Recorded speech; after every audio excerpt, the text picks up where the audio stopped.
The ballroom of Harrowmere blazed with the light of 400 candles, and beneath every one of them, Isolde Vane stood alone. She had been the Duchess of Harrowmere for exactly 11 days, long enough to learn the length of the West Corridor and the names of the upper servants.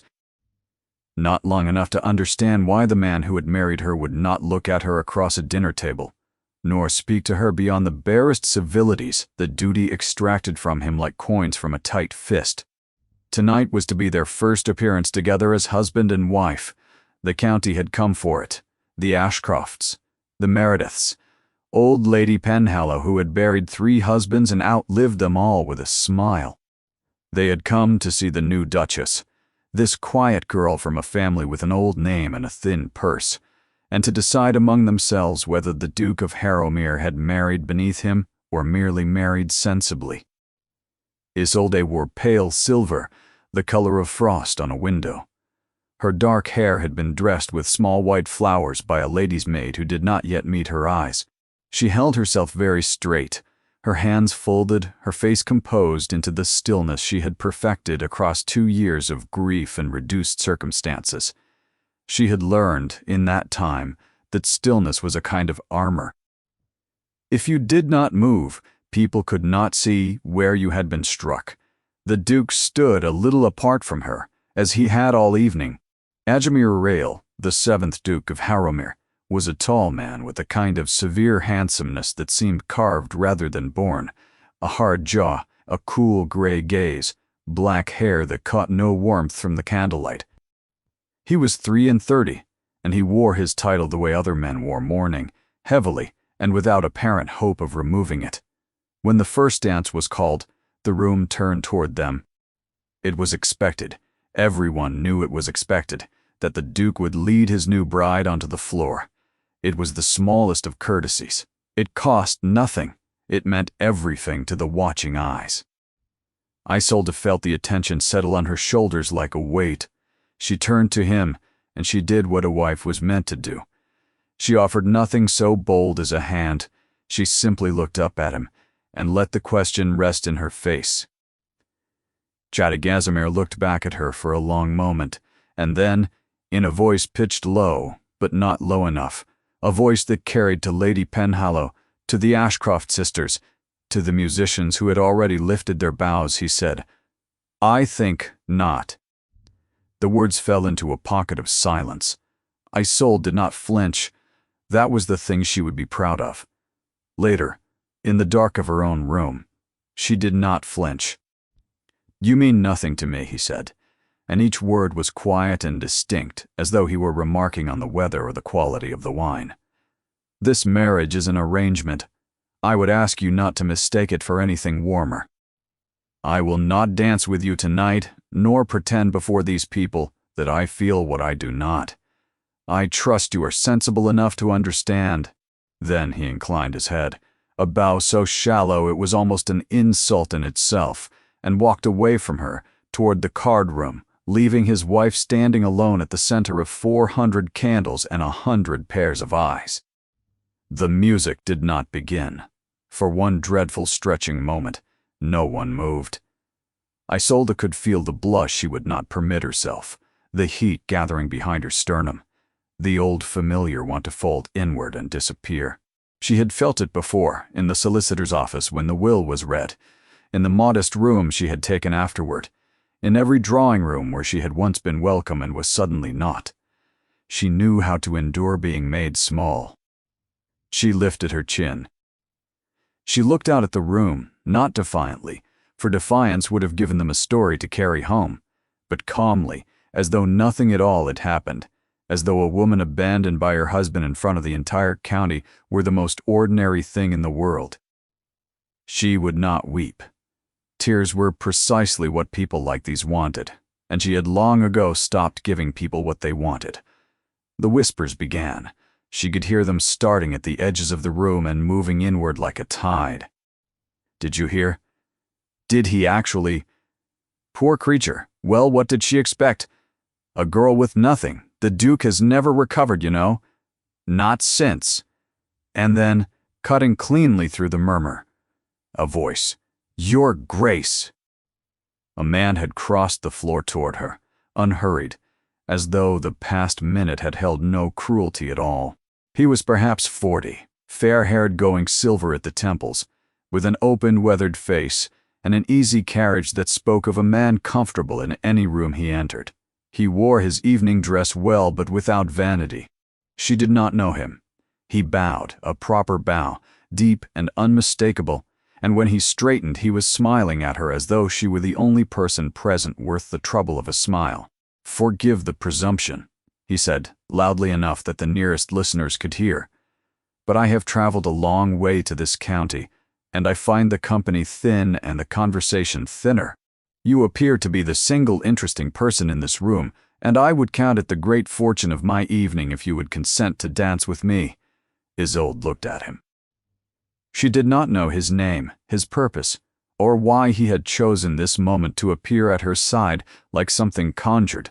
She knew only that he had offered her his hand in the exact instant her husband had withdrawn his, and that the whole room was watching to see what she would do with it. "I do not believe we have been introduced, sir," she said, and was pleased that her voice held steady. "No," he agreed cheerfully, "we have not. It is a scandalous way to begin. Shall we begin scandalously?" And across the room, from the doorway of the card-room where he had paused without quite meaning to, the Duke of Harrowmere turned back to look at his wife, and found her placing her hand into the palm of a man he had never seen before in his life. His name, she learned as they moved through the figures of the dance, was Aurelian Fenn. "Merely Mr. Fenn," he said when she asked. "I have no title to trouble you with. I am a plain man with a plain name and a great deal of curiosity, which my late mother assured me was the least respectable of all my qualities." He turned her beneath his arm with an ease that told her he had danced a great deal. "In a great many places. I have lately returned from abroad.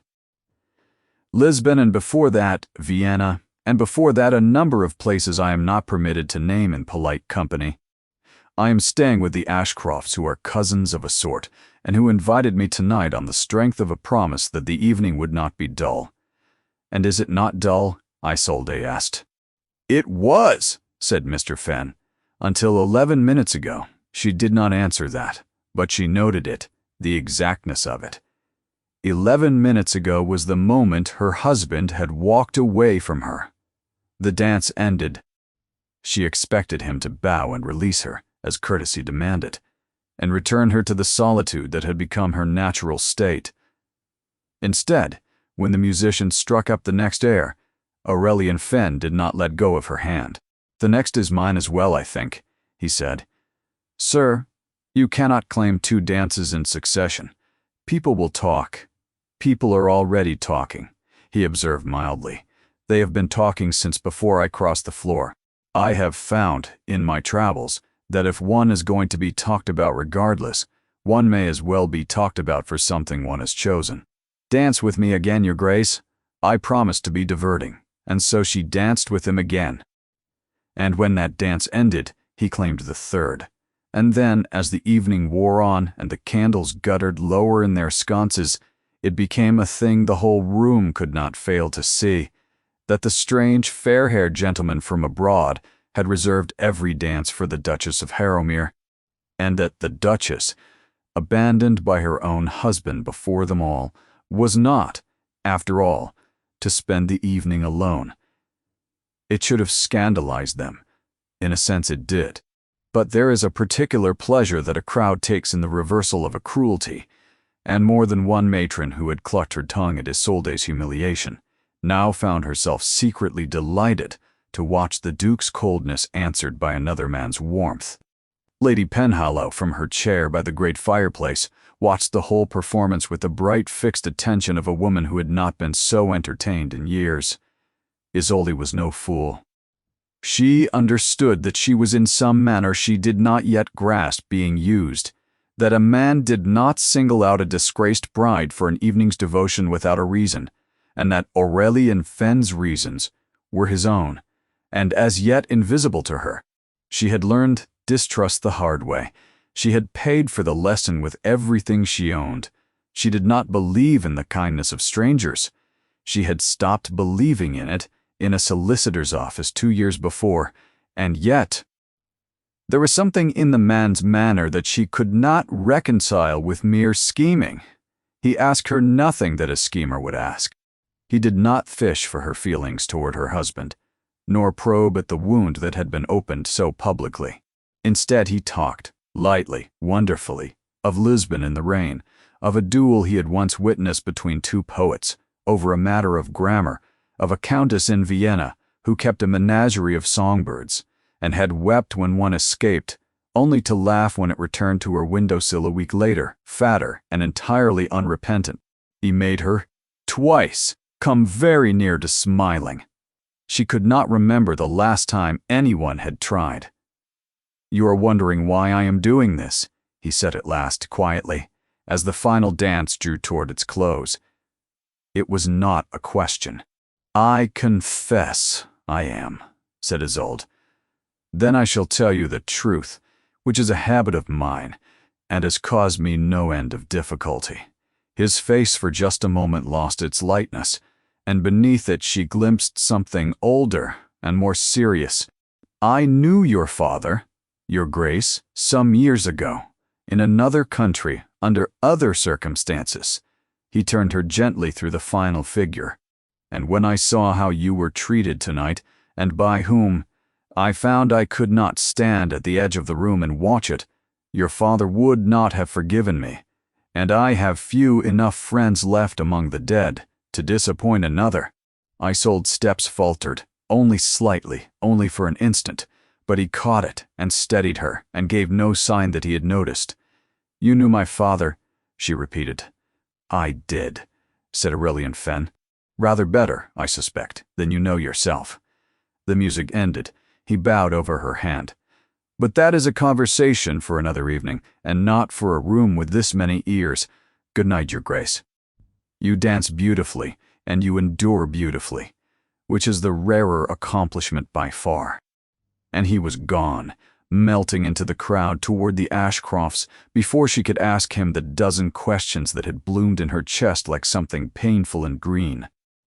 Across the room, the Duke of Harrowmere had not played a single hand of cards. Isolde Vane had not always been a woman who married for shelter.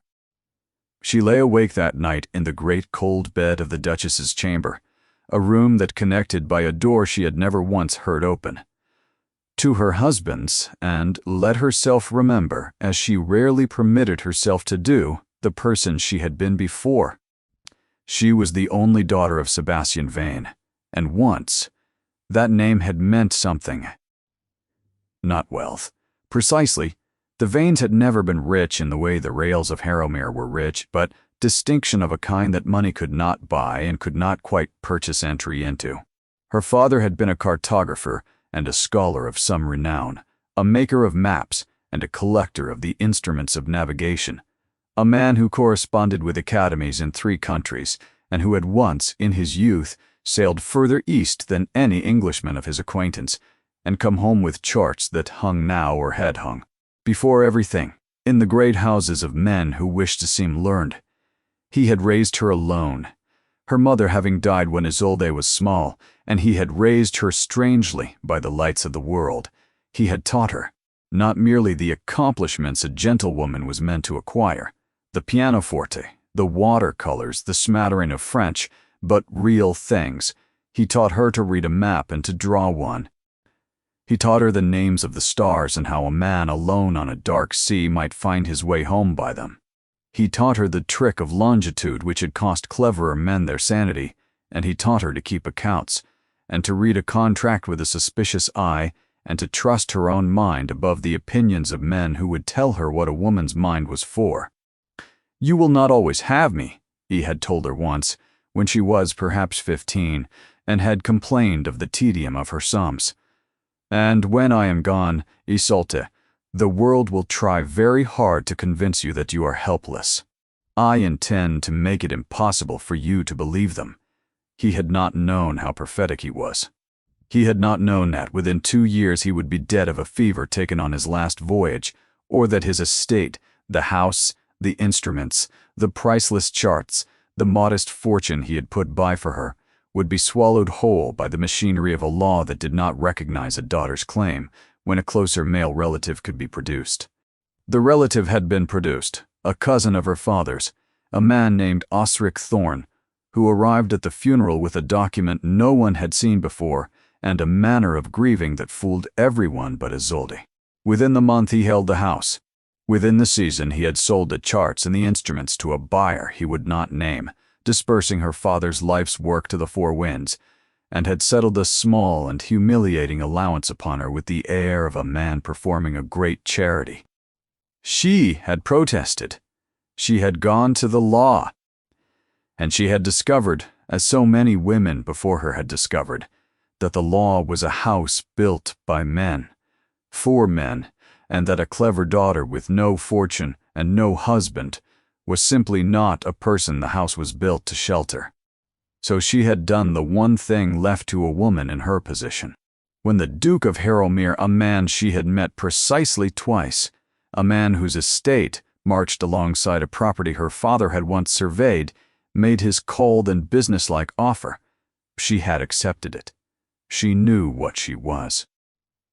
She was a respectable name attached to a woman of no means. He was a great fortune attached to a man of, evidently, no warmth. It was a transaction. He had been honest about that much from the first. She had married him not because she wished to, but because a duchess, however unloved, could not be made small by solicitors and cousins. A duchess had a wall around her at last. She had not expected the wall to be a prison. She had not expected, "You mean nothing to me," to be said aloud, before 400 candles. But here was the thing that none of them knew. Not the Duke, not the whispering matrons, not even, she suspected, the strangely knowing Mr. Fenn. Isolde had not come to Harrowmere empty-handed, whatever the world believed. She had come with something Osric Thorne had never found, because he had never thought to look for it, because it had never occurred to him that a girl might keep a secret worth keeping. Among her father's papers in the days after his death, before the cousin had descended, Isolde had found a letter. It was unfinished, written in her father's failing hand, and it spoke of the buyer, the man to whom, it seemed, Sebastian Vane had privately promised his greatest charts before he died, and who had never paid the promised sum. It named a debt. It hinted at a fraud far larger than the theft of one scholar's estate. And it named in a line she had read 100 times, and did not yet understand, a great house in the north, where the truth of the matter might be found, Harrowmere. She had married him because somewhere within his cold and candle-lit house, her father's last secret was waiting, and she had come, patiently and quietly and entirely alone, to find it. The clock on the mantel struck 2. Somewhere beyond the connecting door, she thought she heard her husband moving, restless, in a room as sleepless as her own. Aurelian Fenn knew my father, she thought, staring up into the dark. "Rather better than you know yourself," he said. For the first time in 2 years, Isolde Vane felt the cold thing in her chest that she had not dared to feel since the solicitor's office. She felt the beginning of hope. And she knew, from hard experience, that hope was the most dangerous thing a woman in her position could possibly allow herself. The man who kept the accounts at Harrowmere was called Barnaby Croft, and he had held the position for 9 years, and Isolde disliked him from the moment she understood who he was. She had gone down to the estate office 3 mornings after the ball, on the pretext of familiarizing herself with the household, as a new duchess might reasonably wish to do. In truth, she had gone to look, to begin at last, the quiet work of searching that she had crossed 2 counties and married a cold man to perform. The office was a low, wood-paneled room on the ground floor of the east wing, lined with ledgers and dispatch boxes, and the flat wide drawers in which, she knew, maps and surveys and deeds were kept in houses such as this. Her heart had quickened at the sight of those drawers. But the room was not empty. Barnaby Croft was in it, bent over a ledger, and he had risen when she entered, with a smoothness that did not quite conceal how little he wished to. "Your Grace." He was a spare, precise man of perhaps 50, with pale, lashless eyes and hands that were always faintly ink-stained. You have lost your way, I think. The morning room is at the far end of the corridor." "I have not lost my way, Mr. Croft. I wish to see the office. I am the mistress of this house now, and it seems to me a mistress ought to understand how her house is kept." Something passed behind the pale eyes, a flicker quickly mastered. "His Grace prefers that the estate papers remain undisturbed. There is a great deal here that would not interest a lady, and a certain amount that is confidential to the family's affairs. I am sure your Grace understands. I am the family, Mr. Croft. Of course." He smiled, and the smile did not reach the pale eyes at all.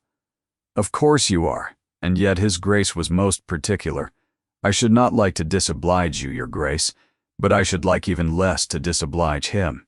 Perhaps, if you were to ask the Duke directly, and he were to instruct me—" He let the sentence hang. It was perfectly done. He had refused her without once refusing her, had reminded her in the same breath that she held no power in this house, that her husband did not choose to grant, and that her husband had granted her nothing at all. She had married a wall, and discovered that the wall had a keeper, and that the keeper answered to someone other than her. She inclined her head and withdrew, because there was nothing else to do. But at the door, she paused and looked back, and she saw Barnaby Croft watching her go, with an expression she recognized because she had seen it before on the face of Osric Thorne. It was the look of a man calculating a threat. She did not yet know what she had walked into, but she knew the shape of it now, knew that somewhere behind those locked drawers was something a careful man did not want a curious wife to find, and that she had, in the space of a single morning, marked herself as exactly the danger she had crossed 2 counties to be. She learned the rest by degrees, over the days that followed, the way one learns the depth of cold water, an inch at a time, and always too late to turn back. It was Lady Penhallow, of all people, who gave her the first true piece of it. The old woman had taken an unaccountable liking to Isolde since the ball. I have not seen a girl keep her countenance like that since my own coming out, and I was considered formidable, and had begun to call at Harrowmere with a regularity that plainly irritated the Duke and delighted no one so much as herself. She came on a wet afternoon, was installed by the fire with tea, and proceeded, in the manner of very old women who have outlived everyone with the power to stop them, to say precisely what she pleased. "That man Croft," she said, apropos of nothing, stirring her tea, "you will want to be careful of him." Isolde kept her face still. "He seems very devoted to His Grace's interests." "He is devoted to Barnaby Croft's interests, child, which is not at all the same thing, though he has spent 9 years persuading Harrowmere that it is." Lady Penhallow set down her spoon. "Do you know why the Duke is as he is? So cold, I mean, so walled up. I had assumed grief. I understood there was a loss. A loss." The old woman's mouth twisted. "There was a loss, yes. His younger sister, Rosamond, 4 years gone now." She was quiet a moment, and the fire snapped in the grate. "A lovely, headstrong creature, ran off with a fortune hunter who deceived her against the family's wishes, and was dead within the year. A fever abroad, they said, though there were sadder stories whispered, and Casimir went abroad himself to bring her body home, and came back a different man. He blamed himself. He had quarreled with her before she went. The last words between them were hard ones, and he swore, I believe, that he would never again let his affections be governed by anything so foolish as feeling." She looked at Isolde with her bright old eyes. "He married you the way a man builds a wall against the sea, not because he wished for you, because he wished never again to want anything he might lose." Isolde said nothing. It explained a great deal. It explained the cold and businesslike offer, the 11 days of silence, the 400 candles, and the words spoken beneath them. It did not excuse them, but it turned him, in her mind, from a simple villain into something more troubling, a man who had chosen his cruelty deliberately, as a kind of protection, and who was therefore capable, at least in principle, of choosing otherwise. "And Croft," she said, What has Croft to do with the Duke's sister? Lady Penhallow's eyes sharpened. Now that, she said, is a very interesting question, and I wonder what put it into your head. The fortune hunter Rosamond ran to, the man who deceived her, was never named in this county. The family saw to that. But I have always wondered how a girl so closely watched came to meet such a man at all, and who carried the letters between them, and who profited when the whole sad affair was quietly buried. She leaned forward. Barnaby Croft came to Harrowmere the year Rosamond died child, from nowhere anyone could name, with references no one troubled to check, because the family was too deep in its grief to trouble. And he has made himself indispensable ever since. The fire snapped again. Outside, the rain came harder against the tall windows. Isolde thought of the letter hidden in the false bottom of her jewel case upstairs. Her father's last unfinished letter, naming a buyer who never paid, a fraud far larger than one scholar's estate, and a great house in the north where the truth might be found. She had come to Harrowmere hunting one secret. She was beginning to understand, with a slow, cold dread, that she had walked into a house with two, and that the man who guarded the drawer she needed to open had already destroyed one young woman who got in his way and buried her, and prospered. "Why are you telling me this?" she asked. Lady Penhallow settled back into her chair. "Because I am 81 years old," she said, "and I have watched this county eat its women for 6 decades, and I find I have developed, in my dotage, a taste for watching one of them refuse to be eaten. You have that look about you, Duchess, the look of a woman with a purpose she has told to no one." She smiled, thin and knowing. "I do not ask what it is, but I will tell you this, and then I will drink my tea and speak of the weather like a proper old fool. Whatever you are looking for in this house, be quicker about it than Croft is at finding you out. He has had 9 years' practice at burying inconvenient things, and you have been here 11 days. The invitation came from the Ashcrofts a week later, a dinner, small and select, in honor of their visiting cousin Mr. Bala, Fen, whose company had apparently proved so diverting that they wished to show him off before he vanished again to whatever unnamed country would have him next. The Duke did not wish to go. Isolde could see it in the set of his shoulders when the card was brought to him at breakfast. The only meal they took together, in a silence so complete she had come to hear it as a kind of sound. He read the invitation, and his jaw tightened, and she understood without a word being spoken that he knew precisely who Aurelian Fen was, and precisely what all the county was saying about the dance, or dances, that stranger had claimed with the abandoned Duchess of Harrowmere. "We will decline," he said, "as you wish." She did not argue. She had learned that arguing gave him something to push against, and that silence unsettled him more. "Though I imagine the county will draw its own conclusions about why the Duke of Harrowmere will not sit at a table with a man who was kind to his wife." His gray eyes came up to her face, actually to her face, for perhaps the second time since she had entered his house. It was a strange sensation being looked at by him, like standing in a cold draught. "You think me afraid of the man," he said. "I think nothing, Your Grace. It is not my place to think. You have made that admirably clear." She rose and left the table before he could reply, and it was a small victory, and she was ashamed of how much she needed it. They went to the dinner. She never learned what changed his mind. It was a mistake, and she saw it was a mistake within the first quarter hour. Fen was there, of course, warm and easy and quick to seat himself near her, and the Duke across the table watched the two of them with a stillness that was worse than any glare, but it was not Fen who made the evening dangerous. It was the wine and the closeness of the table, and a foolish young man named Ashcroft who had drunk too much of the first and grown too bold at the second. "They are saying in the village," this young man announced to the table at large, with the ringing confidence of the very drunk, "that Harrowmere married for economy, and that the new Duchess had not a penny to her name, nor a father worth speaking of. Some sort of tradesman, was he not? A maker of trinkets?" The table went very quiet. It was the kind of remark that everyone present understood to be unforgivable, and that no one present had the standing or the nerve to answer, save one.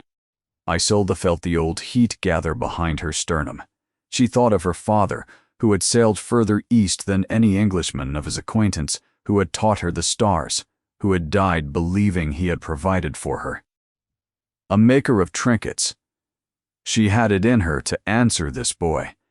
She had the whole truth of her father in her, ready to be spoken, and she had the wit to speak it in a way that would leave him scorched, and she said nothing. She said nothing because to defend her father was to draw attention to her father, and attention to her father was the one thing she could not afford, not with his letter hidden upstairs, not with Croft calculating threats in his low wood-paneled office, not with the whole delicate work of her searching, depending on the county continuing to believe exactly what young Ashcroft had just so cruelly said, that she was nobody, from nowhere, worth watching by no one. Her invisibility was her only tool. She had crossed 2 counties to be underestimated. And so she folded her hands and lowered her eyes and let a drunk boy call her dead father a maker of trinkets, and let the table believe she had no answer because she had no pride. It was the hardest thing she had done since the solicitor's office. It cost her more than the 400 candles had cost her. She swallowed her father whole, and she smiled faintly at her plate, and she said in a voice of perfect meekness, "My father made maps, sir, but I am sure the distinction is a small one."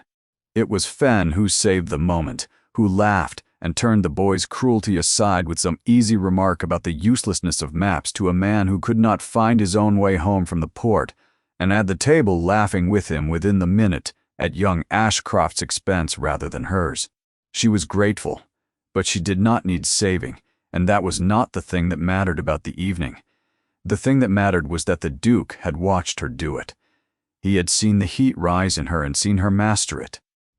He had seen, she was certain of it, for his eyes had not left her, the exact moment when she chose silence over pride, and he had, she thought, understood at least a part of what that choice had cost. She had felt his attention on her like a hand held near a flame, not touching but close enough to feel the warmth and know it was there. And when she had said the distinction is a small one, in that voice of perfect false meekness, she had seen something move across his cold face that she had not seen there before. It was not pity. She would have hated pity. It was closer to recognition. The startled look of a man who has been shown a mirror where he expected a window and glimpsed, in a stranger, the shape of his own hard-won discipline. They rode home in the dark and silence, as always. But at the door of her chamber as she turned to leave him, the Duke said, abruptly, as though the words had escaped before he could wall them in, "You might have answered him, the Ashcroft boy. You had the answer in you. I saw it." "Why did you not?" Isolde stood very still in the candlelight. "Because there are things worth more than the satisfaction of being right, Your Grace," she said. "I should have thought a man who married a wall against the sea would understand that better than anyone." And she went into her room and closed the door, and left him standing in the dark corridor, with a look on his face like a man who has felt, for the first time in 4 years, the first fine crack run silently through stone.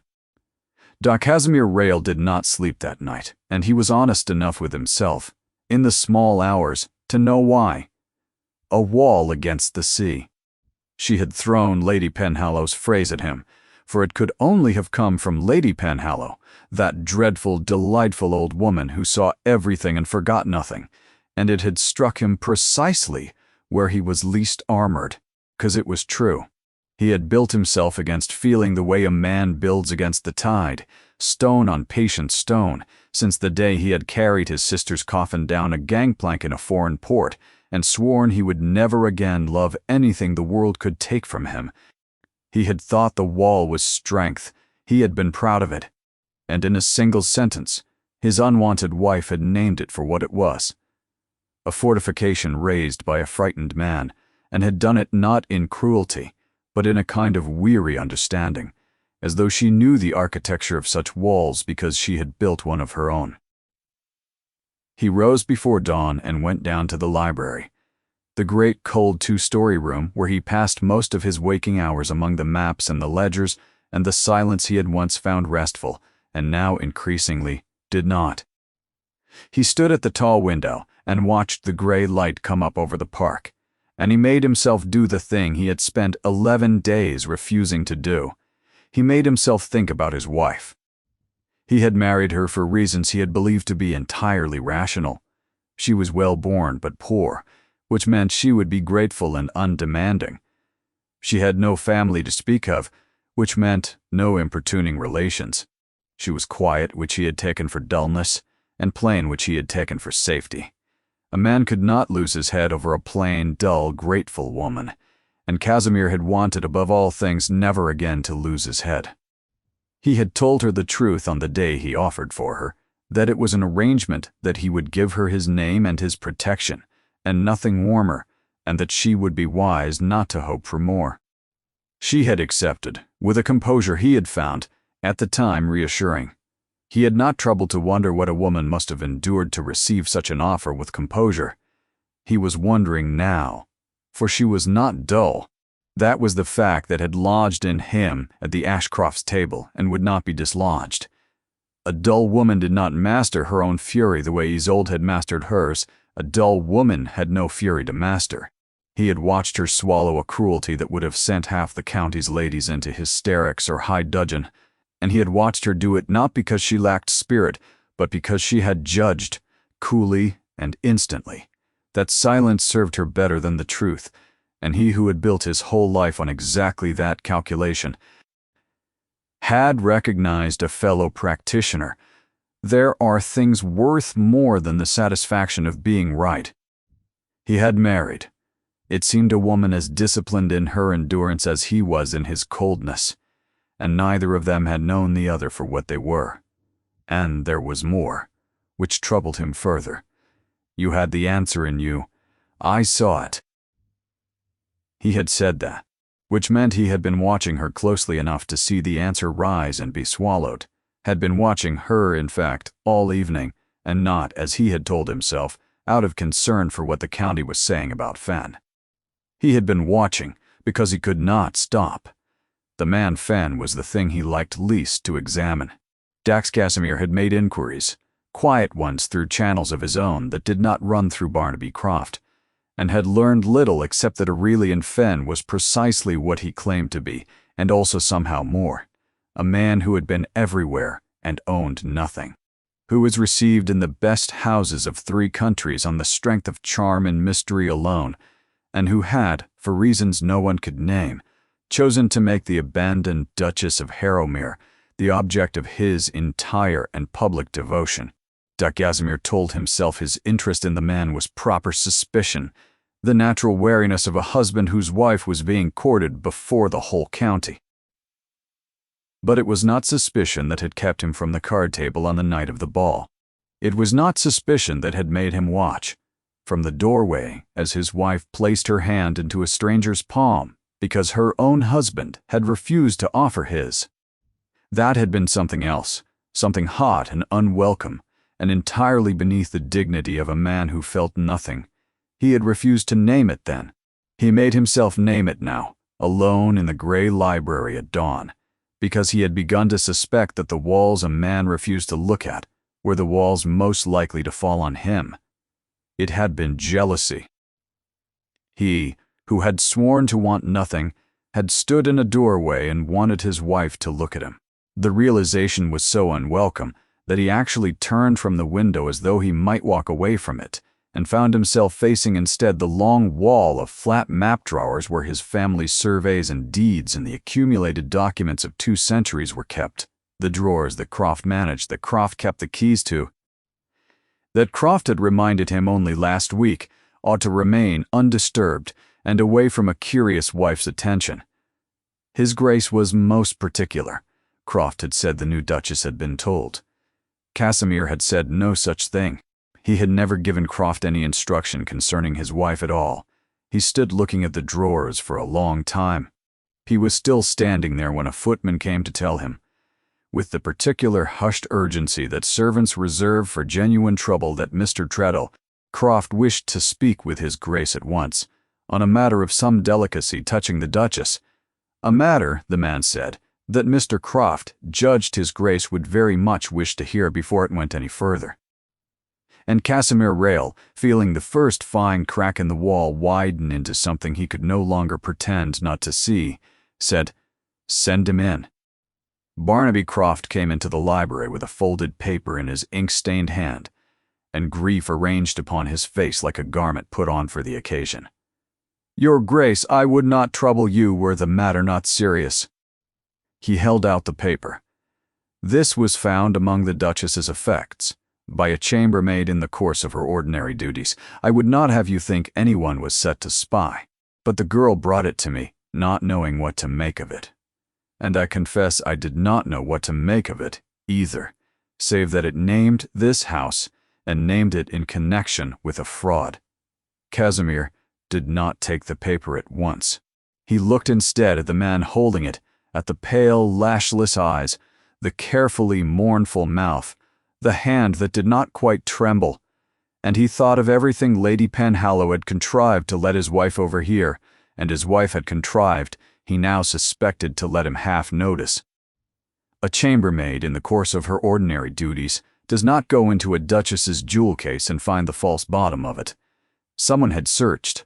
Someone had been searching for some time. "You read it?" he said. It was not a question. I glanced at it, only to ascertain. "You read it, Croft. A man does not bring me a paper. He is merely glanced at, and called the matter serious." Casimir took it then. It was a letter, unfinished, in a failing scholarly hand, and he read it standing, and the room seemed to grow very quiet around him as he did. It spoke of maps promised and never paid for. It spoke of a buyer who had cheated a dying man of his life's work, and meant to cheat the man's daughter of everything else. And it named, in the buyer's own describing, a house in the north, through which the stolen charts had passed, and in which the proof of the theft yet lay, Harrowmere, and it was signed, in a hand grown too weak to finish the final word, Sebastian Vavain. His wife's father, the maker of maps. A drunk boy had called him maker of trinkets while she folded her hands and swallowed him whole. "You will see, Your Grace," Croft said softly into the silence. "Why, I judged it a matter of some delicacy. The Duchess came into this house with a document accusing it of a crime. One asks oneself what such a woman came here for. One asks oneself whether the marriage itself was— Where are the charts?" Croft stopped. "Your Grace, the letter says my house holds proof of the theft. Charts, surveys. My father bought a great many in his time. It is half of what those drawers contain." Casimir's voice had gone very quiet and very level, the voice he used when he was most dangerous and least understood to be. "You keep those drawers, Croft. You keep the keys to them. If stolen goods pass through Harrowmere, they pass through your ledgers. So I will ask you plainly, and you will answer me plainly. Where are the charts of Sebastian Vane?" The pale eyes flickered. That same flicker Isolde had seen and named a calculation. And Casimir, watching for it now, saw the exact moment the man decided to brazen it out. "I am sure I could not say, Your Grace. The purchases of your late father were many, and not all of them well recorded. If your Grace suspects some irregularity in the accounts, I would welcome an audit. I have nothing to fear from my own books." A small pause, beautifully judged. "Though I would gently observe that the person who brought a false document into this house, hidden in her jewels, is perhaps a fitter object of your Grace's suspicion than the servant of 9 years' faithful standing who brought it to your notice. It was well done. On any other morning it might have worked. But Casimir had spent the dawn learning to look at the walls he had refused to look at, and one of those walls was Barnaby Croft, and he found now that once a man begins to see, he cannot easily stop. "You may go," he said. "Ah! Your Grace, I only. You may go, Croft. and you will return the letter's contents to your memory and nowhere else. If one word of Sebastian Vane, or his daughter, or his charts reaches the county, I will know from where it came, and 9 years of faithful standing will not weigh a feather against it. Get out." When he was alone, Casimir went to the map drawers and pulled at the first of them, and it was locked, as they were all locked, and the only keys were Croft's. He stood with his hand on the cold brass pull and understood, fully and at last several things at once, that his wife had married him to find something a clever man had hidden in his own house, that the clever man had destroyed at least one young woman already to keep it hidden and might well have ruined his sister, and that he had spent 11 days being coldly cruel to the one person under his roof who had come, however secretly, in pursuit of a justice his own household had helped to bury. He did not go to her at once. He was not yet the kind of man who could, but he sent that afternoon for a locksmith from the county town, not through Croft, never again through Croft. And he sent also a note to Lady Penhallow, 3 words in his own hard hand. "You were right."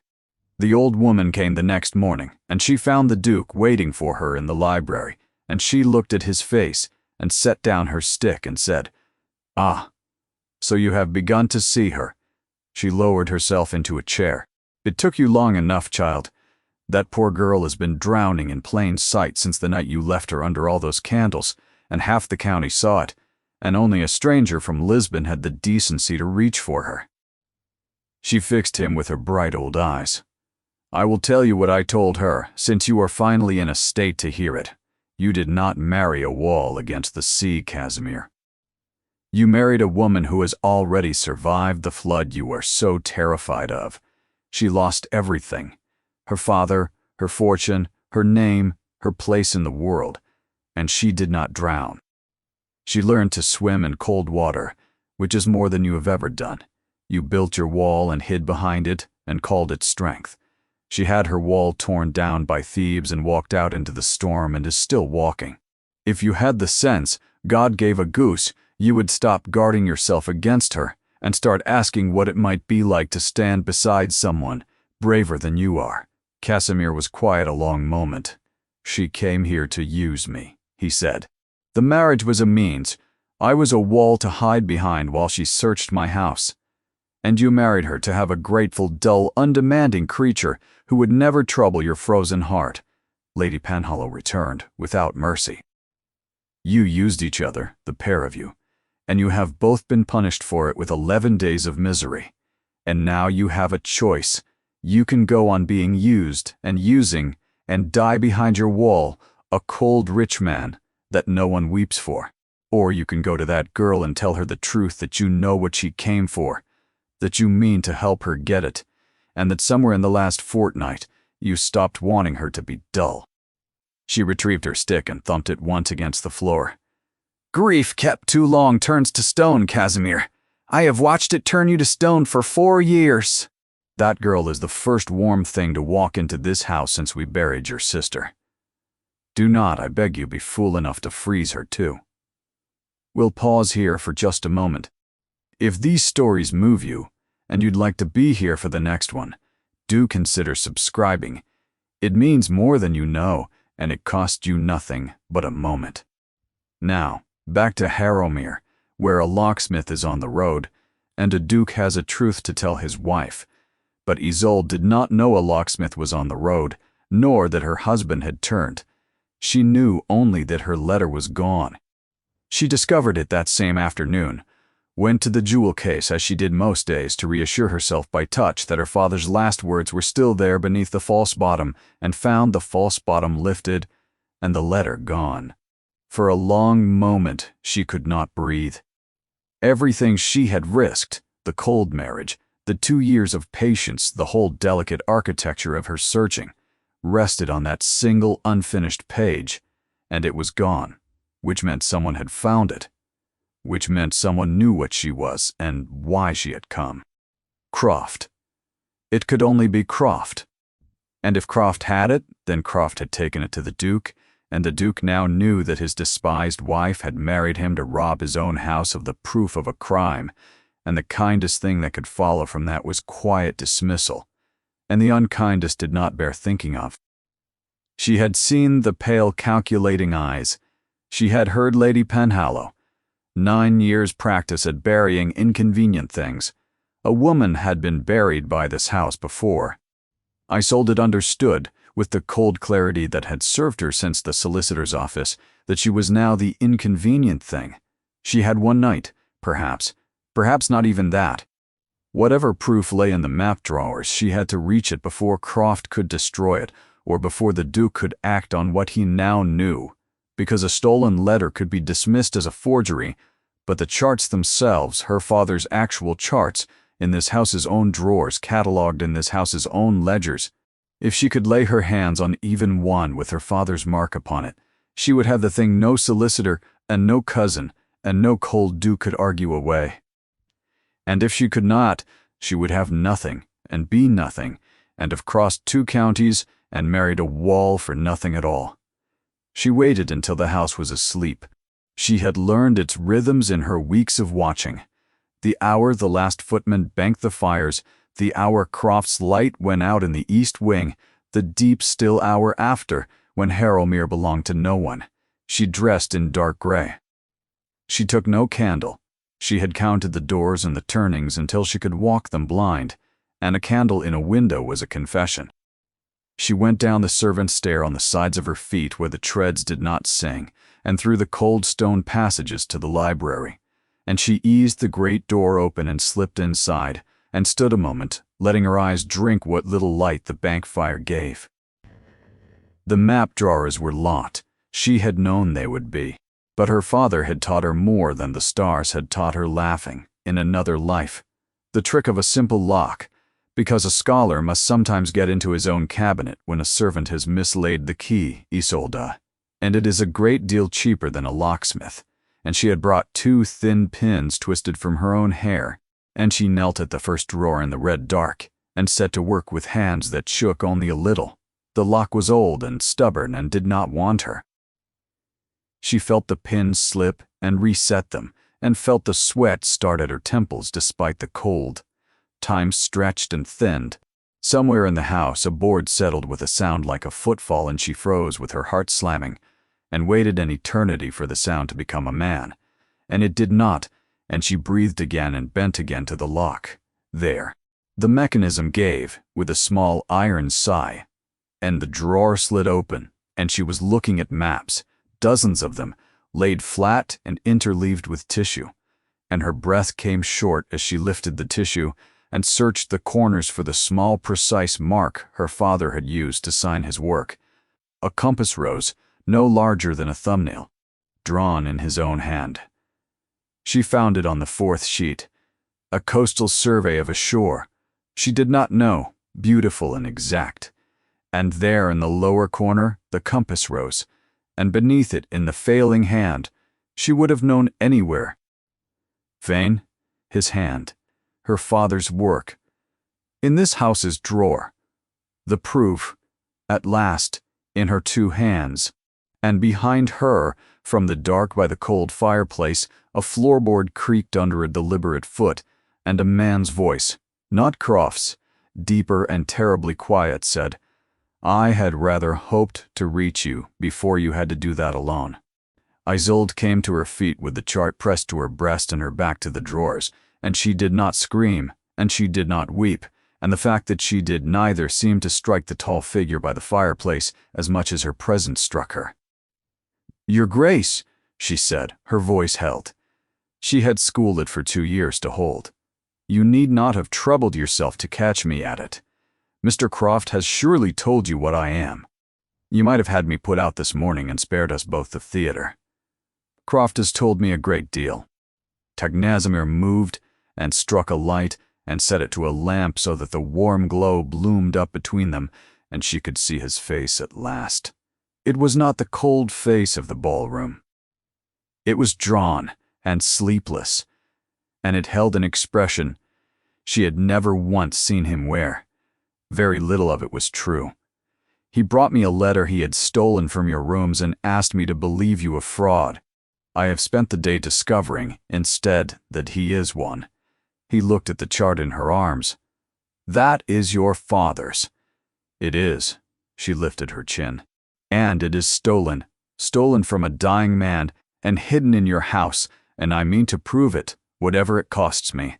You may take it from me by force, your grace. You are certainly strong enough.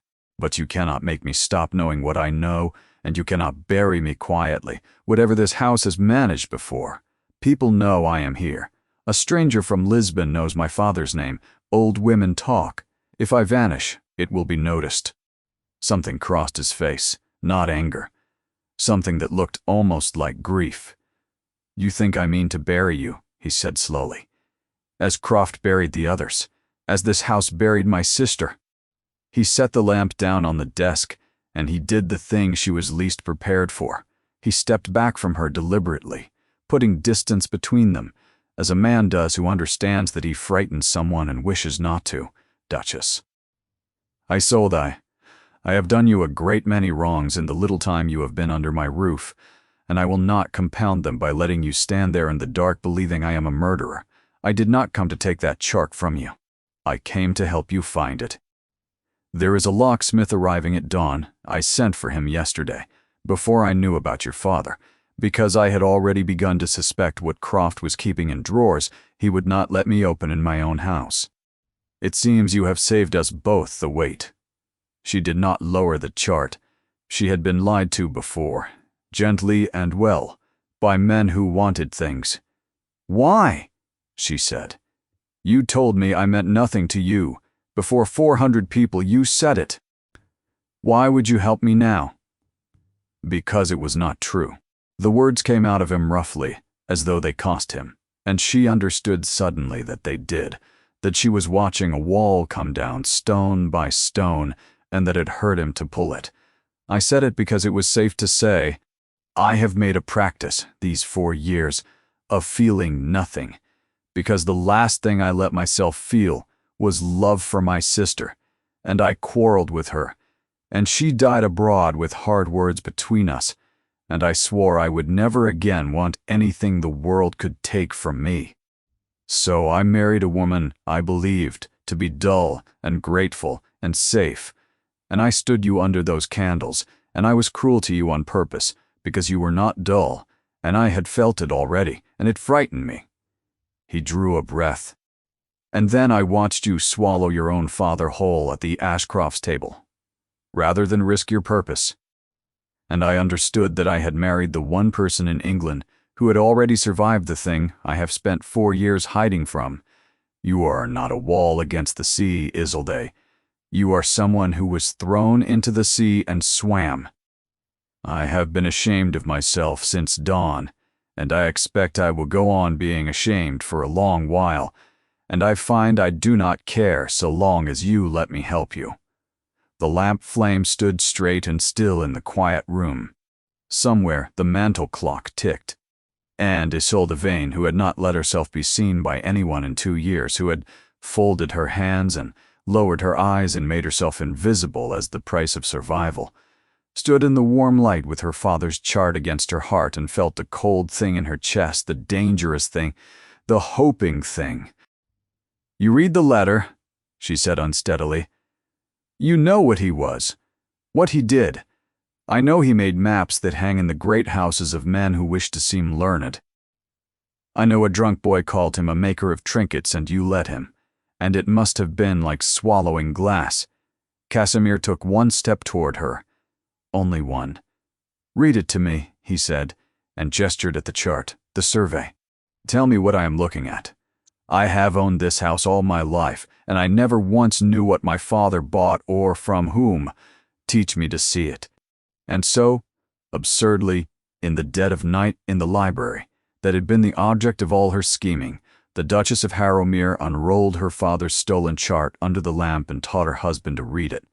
The soundings, the compass rose, the coastline drawn by a dying man's steady hand, and her voice, hesitant at first, grew sure as she found the old rhythm of her father's teaching, and Casimir bent close over the paper and listened as though it were the only thing in the world, and neither of them noticed for a long while how near they had come to stand. When at last she looked up, he was not looking at the chart. He was looking at her with an astonishment that had no coldness left in it at all. The look of a man who had married a window believing it a wall, and seen for the first time clean through to the country on the other side. "Who are you?" he said quietly. It was not the question he had meant to ask 11 days ago. It was not a question to a servant or a bargain or a grateful, dull, safe woman. It was a question to an equal, and they both heard it. "I am Isolde Vane," she said. "I always was. You were simply too frightened to look." They did not sleep. They sat up in the library until the dawn came gray in the tall windows, and they made, between them, a plan. Isolde was for confronting Croft at once, but Casimir, who was learning, that night, to value her mind and who had a colder patience than her own, counseled otherwise. "A stolen letter he will call a forgery," he said. "One chart he will call an honest purchase. My father's mistake, nothing to do with him. We must have more than that. We must have his own hand in it. The ledgers that show the charts came in. The correspondence that shows what he paid your father and what he pocketed. The thread that ties this house's theft to your cousin's. Croft is careful, but he has been careful for 9 years without once being watched by anyone who knew what to watch for. He does not yet know that has changed, so they did not move against him. Instead, over the days that followed they watched, and it was strange and secret, and Isolde found the first thing she had ever done alongside another soul rather than entirely alone. The locksmith came, and under the Duke's own eye, opened every drawer in the library that Croft's keys had guarded, and Casimir had them all catalogued afresh by a clerk brought quietly from London, a patient young man who owed the Duke a favor and asked no questions. Chart by chart, the stolen work of Sebastian Vane surfaced from the drawers, a dozen surveys, each marked with the small compass rose, each recorded in Croft's own ledger under a false provenance and a false and trifling price. They worked in the deep of the nights, the two of them, when the house slept, and Croft's suspicions could not follow. It was Isolde who read the ledgers, for she had her father's eye for an account, and could catch in a single column what would have taken the London clerk a week. Casimir, who fetched and carried and held the lamp, and who found in the strange new pleasure of being useful to her that the silence between them had changed its nature entirely. It was no longer the silence of two strangers, walled apart. It was the silence of two people bent over the same work, passing a page between them without needing to speak, their hands brushing at the corner of a chart, and neither of them drawing quite so quickly away as they might once have done. Once, near 3 in the morning, she looked up to find him watching her rather than the ledger, and he did not look away, and she did not either, and something passed between them in the lamplight that neither was ready to name, and both understood. "You are enjoying this," she said, half accusing, and startled the laugh out of him. The first she had heard, rough and unpracticed, as though the machinery of it had rusted from disuse. "I believe I am," he admitted, and seemed as surprised by it as she was. "I have not done a useful thing in 4 years, Isolde. I have collected rents and buried myself in a cold room and called it duty. This is the first work I have done that felt like it mattered. I find I do not want it to end. Which is an absurd thing to say of hunting a man who has robbed us both, and more than Vane's work surfaced from those drawers. That was the thing that turned the matter from theft to something darker. For as Isolde read back through 9 years of Croft's meticulous, damning books, a second thread came clear. A record of monies paid out quietly, over years, to a man named only by initials, and a bundle of letters kept for leverage as such men keep everything, in a hand that Casimir went white to recognize. They were the letters of the fortune hunter who had deceived his sister. Croft had carried them. Croft had profited from them. Croft had come to Harrowmere the year Rosamund died from nowhere, with references no one checked, because he had made himself the indispensable keeper of the family's most buried secret, and had gone on for 9 untroubled years to bury a stranger's stolen inheritance in the same cold drawers. "He did not merely cheat your father," Casimir said, very low, when the clerk had gone to bed and the two of them sat among the spread and terrible papers. "He is the thread that ties my sister's ruin to your father's. The same man, the same house, the same buried thing." He looked at her across the lamplit desk. "You came here for justice for your father, Isolde. It seems you have brought me the justice I never had the courage to seek for my sister. I do not know how to thank you for a thing I did not ask for, and did not deserve." Isolde reached after a moment, and laid her hand over his where it rested on the papers. It was the first time she had touched him by her own choice. He went very still, the way a man goes still when a wild thing he has longed for comes near, afraid that any movement will send it flying. "Then we finish it together," she said, "for your Rosamund and my father both. But it must be done rightly. Casimir, not vengeance. Justice. There is a difference. An old woman taught me that, or perhaps I always knew." Her fingers tightened on his. "I have spent 2 years wanting to see Osric Thorne ruined, and I find, now that it is near, that what I want is not to see him suffer. What I want is my father's name spoken aloud, and known, and honored. What I want is to stop being no one. Ruin is easy." They wrote to the magistrate that week, a careful letter, the clerk's catalog enclosed, the ledgers named, the whole cold architecture of 9 years' fraud laid bare in a hand no county bench could dismiss. And they said not one word of it to Barnaby Croft, who went about his ink-stained business in the East Wing, believing himself still the indispensable keeper of a house's secrets, believing the stolen letter had frightened the Duke against his wife, believing, until the last possible moment, that he was the cleverest person in every room he entered. He was not. For the first time in 9 years, he was watched. And the two people watching him had, between the ruin of a sister and the ruin of a father, every reason in the world to be patient and thorough and entirely without mercy where mercy was not owed.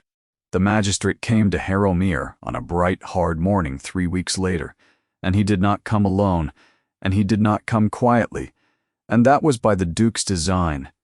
For Casimir had learned, from his wife, that some truths must be spoken before witnesses, or they are not truly spoken at all.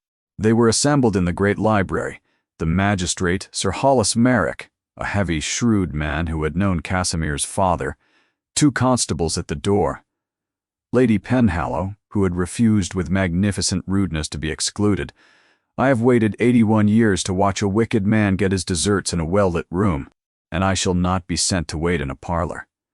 Aurelian Fenn, whom Casimir had at last understood and at last thanked, and who stood easy by the window like a man who had known how this would end from the first note of the first dance, and Isolde, no longer in grey, standing beside her husband where a duchess stood, and Barnaby Croft, sent for on a pretext, arriving with his ledger under his arm and his careful grief on his face, stopping dead just inside the door, as he understood, all at once, that the room had been arranged around him. "Mr. Croft," said the Duke, "you brought me, some weeks ago, a letter you called a forgery, and a wife you called a fraud. I have had both examined since. Sir Hollis has read the results. Perhaps you would care to tell him, in your own words, where the charts of the late Sebastian Vane are kept in this house, and what price your ledger records for them, and whose initials appear against the moneys you paid yourself across 9 years for the keeping of other men's ruin." The pale eyes went from face to face, calculating, and finding, for the first time in 9 years, no exit anywhere. "Your Grace," he began, "these are grave accusations from a woman who came into this house with her father's stolen work in your own drawers," Isolde said, and her voice rang clear across the room, and she did not fold her hands, and she did not lower her eyes. "Recorded in your own hand, Mr. Croft. Catalogued by a clerk who owes you nothing. You cannot call a forgery of a chart that sits on that table with my father's mark upon it and your false price beside it in your own ledger. You cheated a dying man, and you did worse than cheat." She turned to the magistrate. "Sir Hollis, this man carried the letters that wronged the Duke's sister. He has profited from that ruin, and from mine, and from how many others we may never know. It is all in the books. My father taught me to read an account with a suspicious eye. I have never in my life read a plainer one." The room was utterly still. Sir Hollis took up the ledger, and the letters, and the chart with its small precise compass rose, and he read. And the reading took a long time, and at the end of it he looked up at Barnaby Croft with the flat weariness of a man who has seen a great deal of human wickedness and finds it, always, smaller and shabbier than it believes itself to be. "Barnaby Croft," he said, "you will come with these men." Croft broke then, not into remorse, for men like Croft feel none, but into the pale, scrabbling panic of a creature that has finally felt the trap. "I kept the peace of this house," he cried, as the constables took his arms. "I buried what needed burying. No one asked, no one ever asked. You were all too proud, too deep in your grief to look at your own ledgers, and now you make me." "We are looking now," said Casimir quietly, and it silenced him more completely than any shout could have. They took him out. The sound of the wheels faded down the drive, and in the ringing quiet that followed, the magistrate turned to his old A and bowed, a proper bow, deep and unmistakable, the bow one gives an equal, and said, "Your father was known to me by reputation, your grace, a great maker of maps. It will be my particular pleasure to see his name cleared in open court, and his estate restored to his daughter, and your cousin answer for what he took. You have done a braver thing than most men would dare. I am honored to have stood in the room for it. Your father was a great maker of maps," spoken aloud at last, in a well-lit room, before witnesses. Isolde felt the 2 years of silence break inside her like ice going out on a river in spring, and she did not fold her hands, and she did not lower her eyes, but she did. At last, at long last, and no one in that room thought the less of her for it. She did weep, standing tall, while her husband's hand found hers and held it before them all. That evening they walked in the long gallery, the two of them, where the last light came slanting gold through the high west windows, and for a while neither of them spoke, because the things left to be said between them were too large to be rushed. "I owe you a debt I cannot pay," Casimir said at last. "You came into this house to reclaim your father, and you handed me back my sister. Her name, her ruin," answered the man who profited from her death in a magistrate's cart. "I had made my peace with never having that.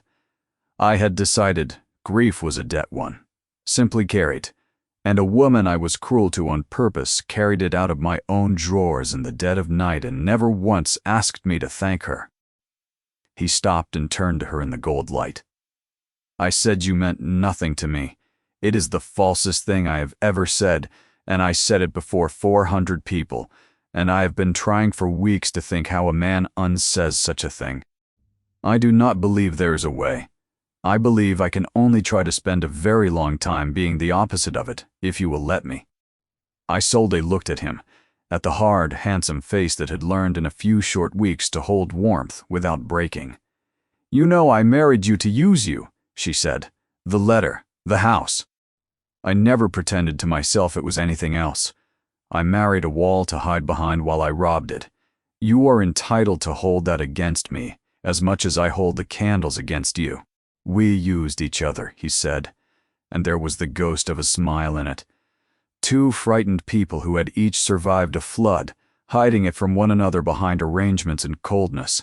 It is not the beginning of a marriage anyone would choose, but I find I do not want the beginning. I find I want the rest of it, whatever it proves to be, and I want it with the one person alive who has already seen me at my coldest and did not flinch." He took both her hands. "I am asking you, Isolde, not the arrangement, not the wall. I am asking whether a marriage that began as a lie might be permitted, by two stubborn people willing to work at it, to become something true. Isolde thought of her father, who had told her the world would try to convince her she was helpless and had armored her against believing it.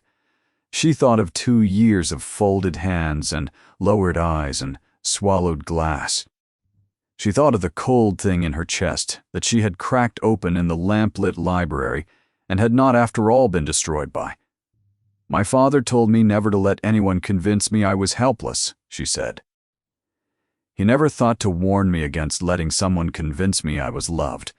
I suppose he did not imagine I would be so unlucky, or so lucky, as to marry a man who managed both in the same fortnight." She let a slow smile answer his.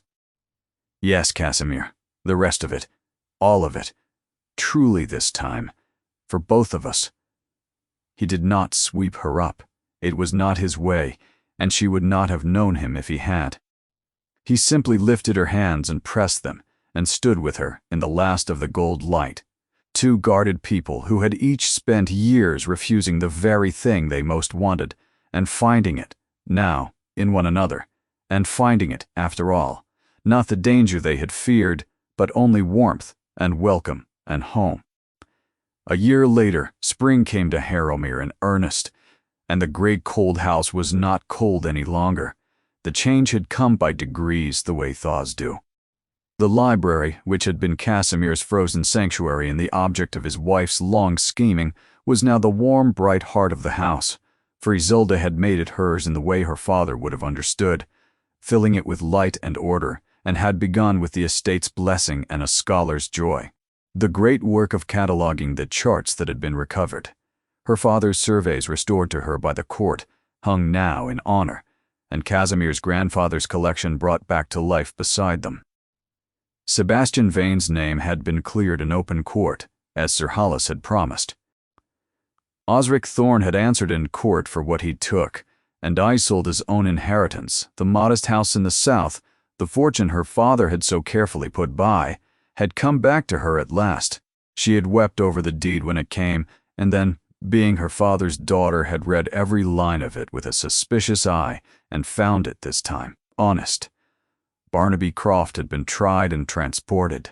His 9 years of buried secrets were secrets no longer, and the young woman he had helped to wrong, the Duke's headstrong, beloved sister, had her name spoken now with grief, but without shame, which was all the justice the dead can be given.